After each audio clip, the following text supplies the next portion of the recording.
Good morning dear student. आज आप लोग की एग्रोनॉमी की क्लास नंबर 7 है, जिसमें हम पढ़ेंगे मक्का की खेती यानी कि कल्टीवेशन ऑफ मेज। मक्का में क्या है देखते हैं। मक्का का सबसे पहले हम देखते हैं बॉटनिकल नेम यानी कि वानस्पतिक नाम। मक्का का वानस्पतिक नाम क्या है? उसका वानस्पतिक नाम है जियामेज, ZEAMAYS यानी कि जियामेज। यहाँ पे मेज में जो है M स्मॉल में रहेगा। मैंने आपको बताया था बॉटनिकल नेम जब भी लिखा जाता है पहला अक्षर कैपिटल, उसके बाद सारे स्मॉल में होते हैं, इसलिए मेज में M स्मॉल में होगा। अब आता है नेक्स्ट फैमिली यानी कि कुल। फैमिली में इसका फैमिली किस फैमिली के अंतर्गत आता है मेज? ये है पोएसी फैमिली में आता है। और इसकी पुरानी फैमिली यानी कि पुराना कुल क्या था इसका, वो है ग्रैमनी। नेक्स्ट आता है ओरिजिन यानी कि मक्का की उत्पत्ति स्थान कहाँ पे हुआ है? मक्का का उत्पत्ति स्थान मैक्सिको में हुआ है। और नेक्स्ट आता है क्लाइमेट। तो मक्का के लिए किस प्रकार की क्लाइमेट की ज़रूरत होगी? वो है जलवायु की ज़रूरत होगी, वो है गर्म जलवायु, ठीक है। नेक्स्ट आता है टेम्परेचर यानी कि तापमान। तापमान जैसे कि जर्मिनेशन यानी कि अंकुरण के लिए पर्याप्त तापमान कितने की आवश्यकता होगी? वो होगी 21 डिग्री सेंटीग्रेड। और वृद्धि के लिए यानी ग्रोथ के लिए जो है 32 डिग्री सेंटीग्रेड, ये जो है तापमान की आवश्यकता होगी। नेक्स्ट आता है सीड रेट। मेज की बीज दर कितनी है? जैसे कि हाइब्रिड है यानी कि संकर किस्म में आपको 20 से 25 किलोग्राम प्रति हेक्टेयर बीज की आवश्यकता होगी। और संकुल किस्म या देसी किस्म यानी कि देसी जात की जो बीज दर होगी वो होगी 18 से 20 किलोग्राम प्रति हेक्टेयर। नेक्स्ट है चारे वाली किस्म यानी कि जब हम चारे के लिए मक्का बोते हैं उसके लिए जो है 10 से 15 किलोग्राम प्रति हेक्टेयर बीज की आवश्यकता होगी। यदि हम डिबलर द्वारा मक्के की बुआई करते हैं तो उसमें सबसे कम यानी कि 4 किलोग्राम प्रति हेक्टेयर मक्के की बीज की आवश्यकता होगी। अब आता है नेक्स्ट वैरायटीज़ यानी कि किस्म, प्रजाति कौन कौन सी है इसकी? जैसे कि हम कुछ नाम देख लेते हैं इसमें है। जैसे संकर किस्म यानी हाइब्रिड वैरायटीज़ में कौन कौन सी आती हैं? गंगा सफ़ेद है, गंगा 5, गंगा 101, पूसा संकर 2 इत्यादि, ये सारी जो हैं हाइब्रिड वैरायटी यानी संकर किस्में हैं। नेक्स्ट आता है संकुल या देसी किस्म। तो देखते हैं देसी किस्म में कौन कौन सी आती हैं। जैसे आपका है अंबर, किसान, विक्रम, जवाहर, सोना, विजय, अगेती 76, प्रताप, तरुण, नवीन इत्यादि, ये सारी जो हैं आपकी देसी किस्में हैं। कहने के लिए तो देसी बहुत सारी हैं, लेकिन मैंने कुछ एक के नाम लिखे हैं जो आप ध्यान से देखिएगा। और अगर आपको वैरायटीज़ के नाम देखने हैं तो बुक में बहुत सारी वैरायटीज़ दी हैं, आप लोग पढ़ के तैयार कर लीजिएगा, कोई दिक्कत नहीं है। नेक्स्ट आता है इरिगेशन यानी सिंचाई। मक्का की सिंचाई कितनी करते हैं? वैसे तो मक्का की सिंचाई जो है 3 क्रांतिक अवस्थाएँ हैं जिसमें सिंचाई की बहुत अति आवश्यकता है, अदरवाइज प्रॉब्लम क्रिएट करेगी। जैसे कि है पहला है नरमंजरी आते समय। जब नरमंजरी आ रही हो तो मक्के की सिंचाई बहुत अति आवश्यक हो जाती है। दूसरा है मादा मंजरी आते समय। तीसरा है दाना भरते समय यानी कि पहला है टसलिंग स्टेज, दूसरा है आपका सिल्किंग स्टेज, तीसरा है आपका फूडिंग स्टेज यानी कि दाना भरते समय, ठीक है।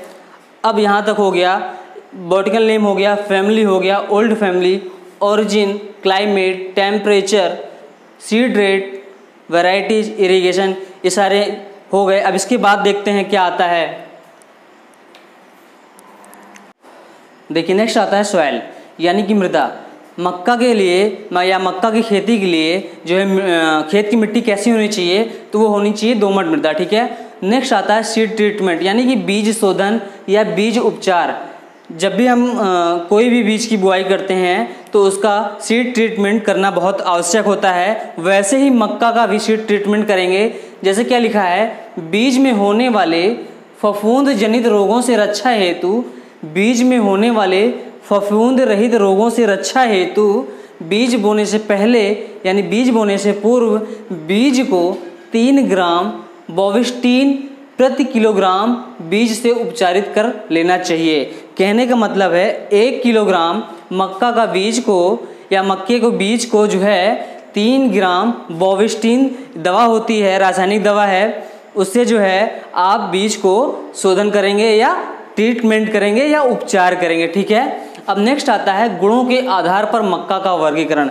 अब यहाँ पे लिखा है गुण यानी कि गुड़ का मतलब क्या होता है कि जैसे मक्का की बहुत सारी वर्गीकरण में बहुत सारे नाम हैं, जैसे 7 तरह के हैं, तो गुड़ सबके गुड़ अलग अलग हैं, इसलिए यहाँ पे गुड़ों के आधार पर मक्का का वर्गीकरण किया गया है। जैसे पहला है जियामेज ट्यूनिकाटा। अब ट्यूनिकाटा स्पेलिंग आप सही लिखिएगा, गलत नहीं होनी चाहिए। जैसे जियामेज ZEA स्पेस MAYS मेज ट्यूनिकाटा TUNICATA जियामेज ट्यूनिकाटा, यानी कि जियामेज ट्यूनिकाटा में सिर्फ पहला अक्षर जेड जो कैपिटल है, बाकी सारे अक्षर आपके स्मॉल में हैं। ये ध्यान देना, मैं बार बार इसको बोल रहा हूँ नहीं तो गलत हो जाएगा, ठीक। तो पहला है जियामेज ट्यूनिकाटा। इसमें क्या है, यह जो है आधुनिक मक्का की उत्पत्ति इसी मक्का से हुई। कहने का मतलब सबसे पुराना मक्का जियामेज ट्यूनिकाटा ही है, ठीक। अब दूसरा आता है जियामेज इवर्टा। जियामेज में बार बार बता दिया स्पेलिंग क्या होती है। इवर्टा में है EVERTA, वी वैन वाला वी रहेगा। जियामेज इवर्टा, इसमें क्या है, यह गर्म करने पर बहुत फैलता है। इसे पॉपकॉर्न भी कहते हैं। जो हम लोग पॉपकॉर्न खाते हैं, पहली बात तो आप जान लें पॉपकॉर्न मक्के का ही होता है, और जियामेज इवर्टा को ही पॉपकॉर्न भी कहते हैं, इसी से पॉपकॉर्न मिलता है, यानी कि यह गर्म करने पर बहुत फैलता है, ठीक। नेक्स्ट है जियामेज इंडुराटा।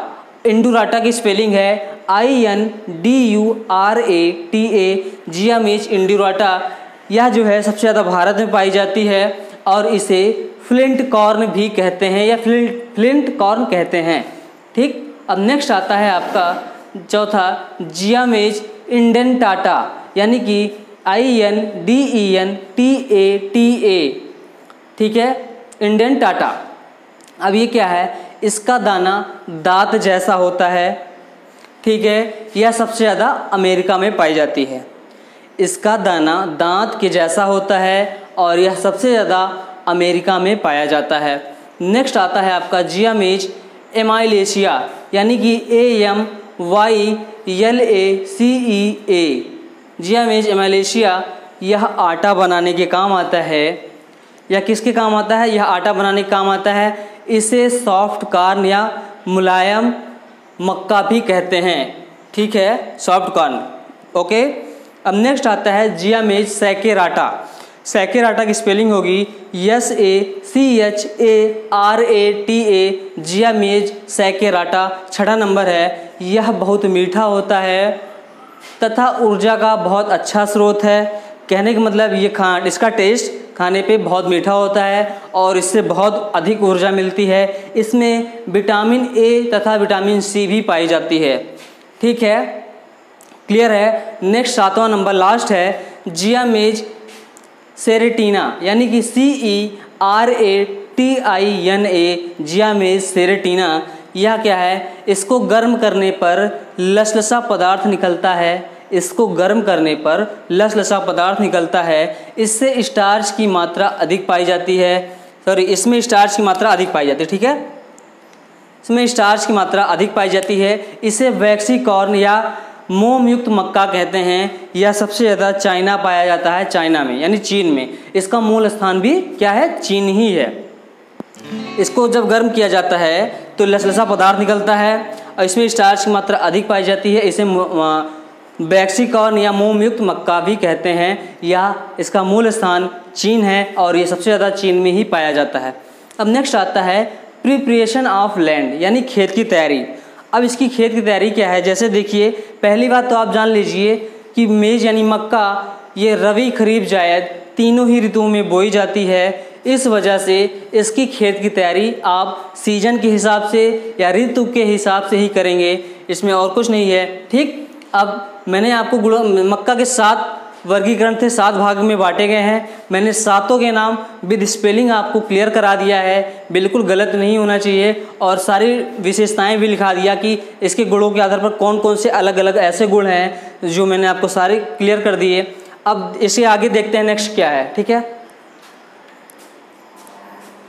देखिए नेक्स्ट है खाद एवं उर्वरक, यानी कि मैन्योर एंड फर्टिलाइजर। इसमें खाद एवं उर्वरक की मात्रा कितनी पड़ती है, देखते हैं। FYM जैसे दिया है, FYM 10 से 15 टन प्रति हेक्टेयर।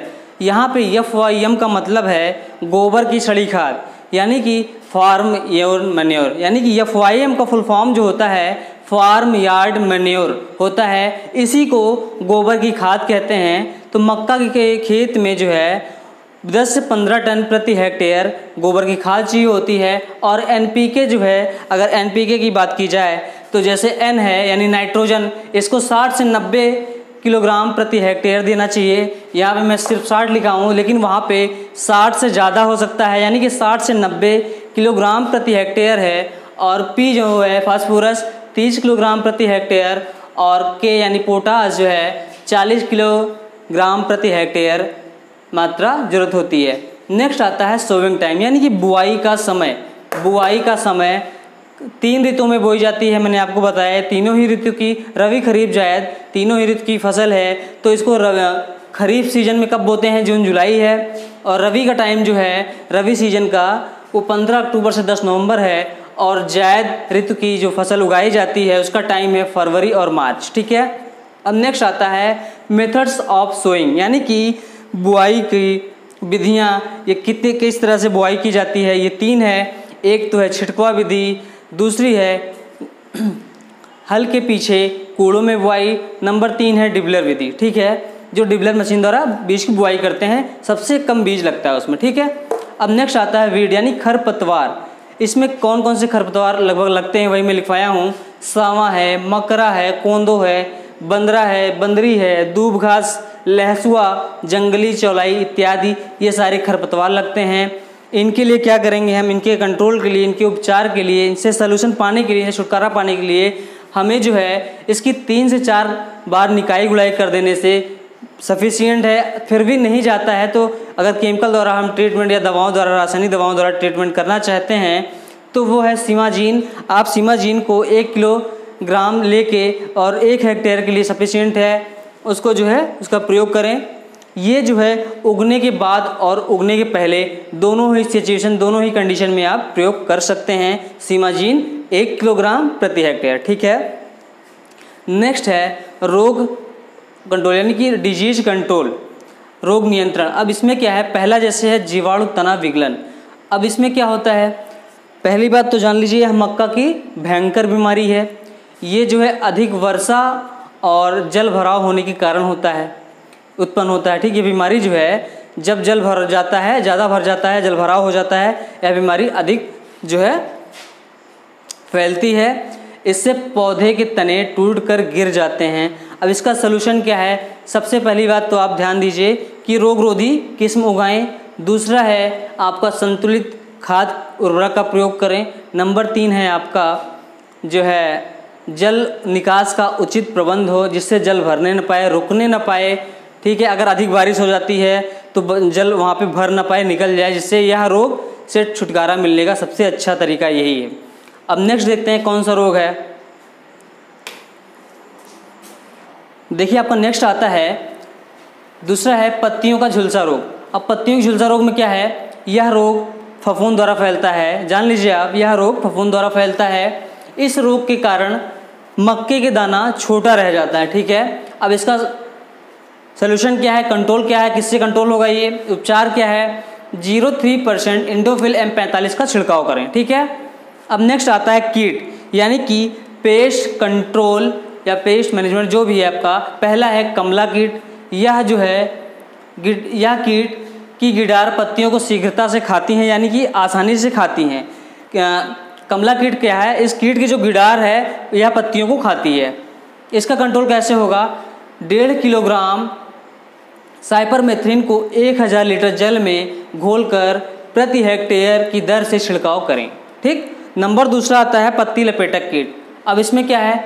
इसकी सूढ़ियाँ पत्तियों को दोनों तरफ से मोड़ लेती हैं और उसके अंदर वो कीट जो है छिपकर पत्तियों को खाते हैं और नुकसान पहुंचाते हैं पौधों को, ठीक। अब इसका सलूशन क्या है? वही सेम है, कमला कीट का सलूशन जो है वही उपचार इसका भी होगा। नेक्स्ट है तनावेदक। अब इसमें क्या है? इस कीट का लार्वा हानि पहुंचाता है, यानी इस कीट का जो लार्वा होता है वही पौधों को हानि पहुंचाता है। इसका लार्वा लगभग 2.5 सेंटीमीटर लंबा होता है। 2.5 सेंटीमीटर इसका लार्वा लंबा होता है। यह मक्का के तने में प्रवेश करके सुरंग बना लेता है। तना बेधक मैंने बताया था, यह जो कीट है मक्के के पौधे के तने के अंदर जो है प्रवेश करके सुरंग बना लेता है, जिससे छोटे पौधे की नई पत्तियां सूख जाती हैं। सोल्यूशन क्या है? ट्राइकोग्रामा बिलोनिस। ठीक है, क्लियर हुआ। अब नेक्स्ट आता है हार्वेस्टिंग टाइम, यानी कि कटाई का समय। अब जैसे अगेती है, अगेती की फसल बोई गई है तो वो जो है 70 से 80 दिन बाद बुआई के तैयार हो जाती है और कटाई हो जाती है। और मध्यम जो है 80 से 90 दिन बाद, डे आफ्टर सोइंग है ये, ठीक, यानी कि जब बुआई की गई है उसके बाद कटाई बुआई, ठीक है। मध्यम 80 से 90, पचेती 100 से 105 दिन बाद, ठीक। अब आता है कुछ 2-3 पॉइंट है मैंने लिखे हैं आपको, आप ध्यान रखिएगा। संकर मक्का का बीज जो आप बुआई करेंगे उसका बीज आपको कम से कम संकर होगा, हाइब्रिड किस्म की वैरायटी का बीज होगा जो बुआई के लिए वो कम से कम 2 से 85 ग्राम होना चाहिए, नहीं तो बेकार है। कम से कम 285 ग्राम होगा तो वो सही बीज होगा, अच्छा बीज माना जाएगा। और वही संकुल मक्का का बीज जो है आपका 200 ग्राम का कम से कम उसका वेट होना चाहिए। हाँ, मक्का को अनाजों की रानी भी कहा जाता है। अगर कभी बहुत क्वेश्चन आते, बहुत जगह आए हैं कि अनाजों की रानी किस फसल को कहते हैं, तो आप हमेशा जानिए मक्का को अनाजों की रानी कहा जाता है, क्वीन ऑफ मेज, ठीक। अब चलिए, हाँ, मक्का कौन सा प्लांट है? C3 है कि C4? ये C4 प्लांट है, ठीक है, क्लियर। अब नेक्स्ट है यील्ड, यानी कि उपज, क्या कितनी पत्ती। जैसे देशी में है, देशी आपका जो है 10 से 15 क्विंटल पर हेक्टेयर, संकुल जो है 30 से 40 क्विंटल पर हेक्टेयर, और संकर आपका 40 से 50 क्विंटल पर हेक्टेयर। ये आपकी उपज है, ठीक। अब इसमें मुझे लगता है कुछ रह नहीं गया है।